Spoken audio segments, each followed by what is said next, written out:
In our first module, we talked about the basics of premium financing, what it is, how it's used, and where it's used.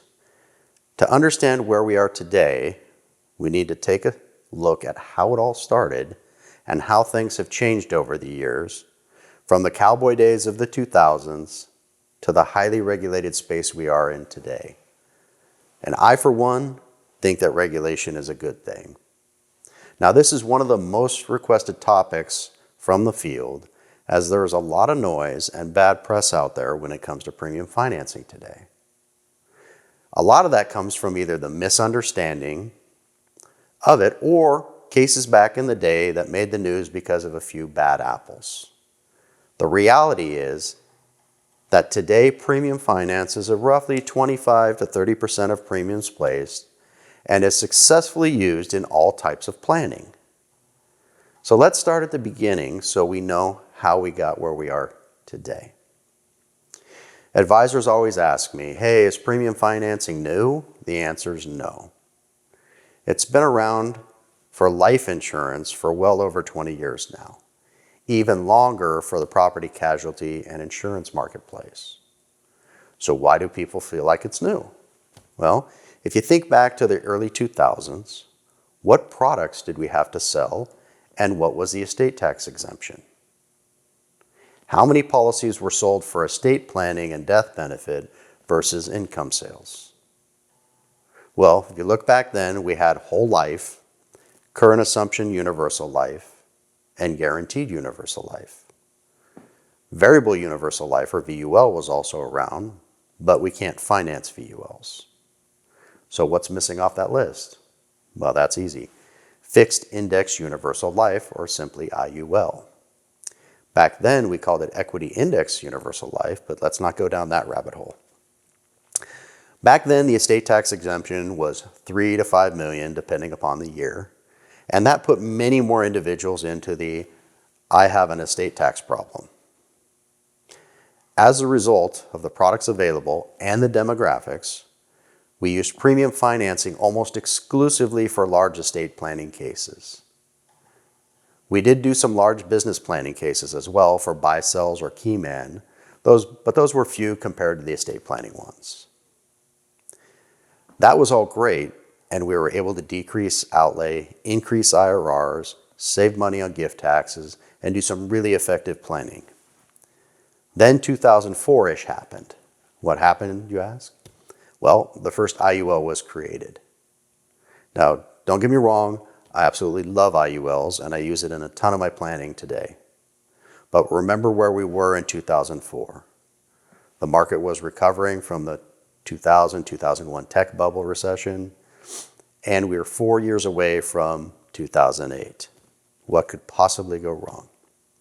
Well, take a hedge fund, the settlement market, large life insurance policy, premium financing, a $300 life expectancy report, an insured renting a mobile home in Florida, and a $30 million policy. Throw that all in a mixer and see what comes out.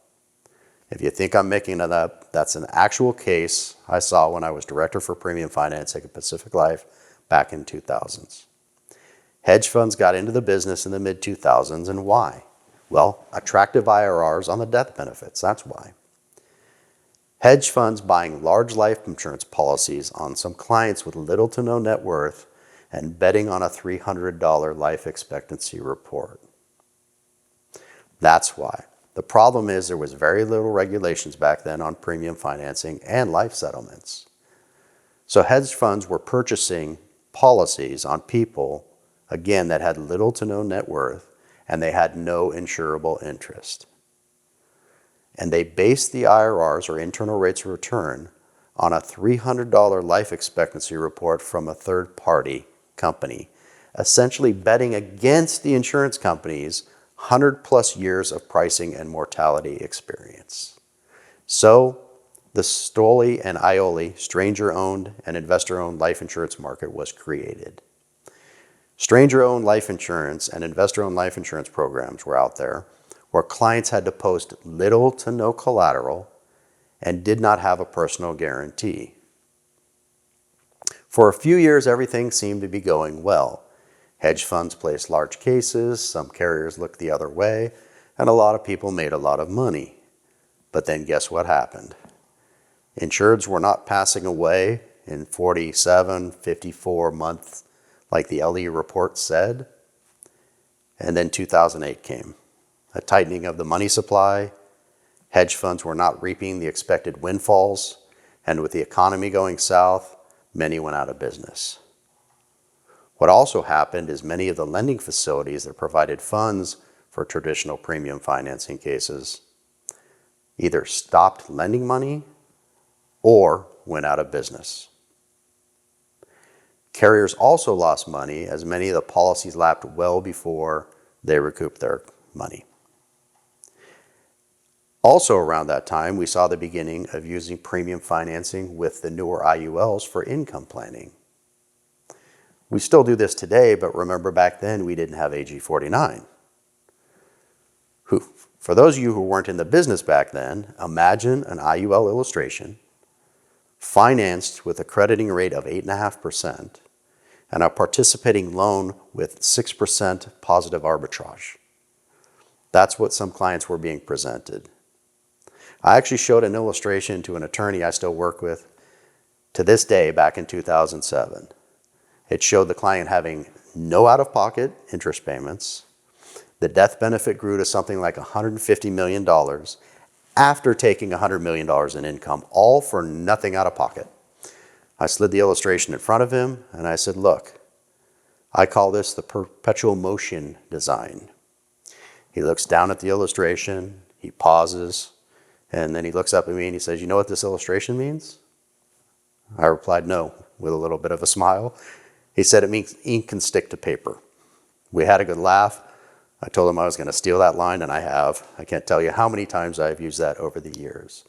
But again, those were what was being shown to clients. After 2008, some things started to happen. The hedge funds collapsed. Some regulations surrounding the settlement markets and stricter rules around what a carrier will accept for premium financing. The programs where clients had to post less than full collateral, for all intents and purposes, also went away. Now today we've seen the effects of the Wild Wild West and the days of 2000. All applications ask, is the policy going to be financed?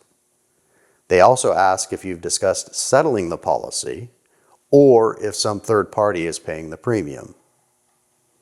That's because carriers today are hypersensitive about cases that are financed. They want to make sure we're doing right by the clients. Some carriers require you to even use a third party administrator that's approved when financing a case. The great news is Life and Annuity Masters is one of those approved administrators for all carriers that require an administrator. Another thing happened is AG 49. That came out and limited the illustration rate along with limiting loan arbitrages to 100 basis points or 1% positive. That fixed the perpetual motion machine, but guess what happened next? Well, if you do an income solve today, solves are anywhere from 15 to 25% higher on average than pre-AG 49. How's that possible? Asset-based multipliers is how. But again, that's a topic for another time. Today, all carriers require the client to have skin in the game. What does that mean? The client needs to post collateral and or pay interest. Now, I know some of you are thinking that there are programs out there that today that don't require collateral or interest, like Kaizen, but think about it from the carrier perspective. With Kaizen, the client is required to pay half of the premium for the first 5 policy years. The bank then funds the other half for 5 years, and for premiums 6 through 10, the bank is providing 100% of the funds. So if the client's paying 50% of the premium for the 5 years, isn't that just another form of collateral? Well, the answer is yes.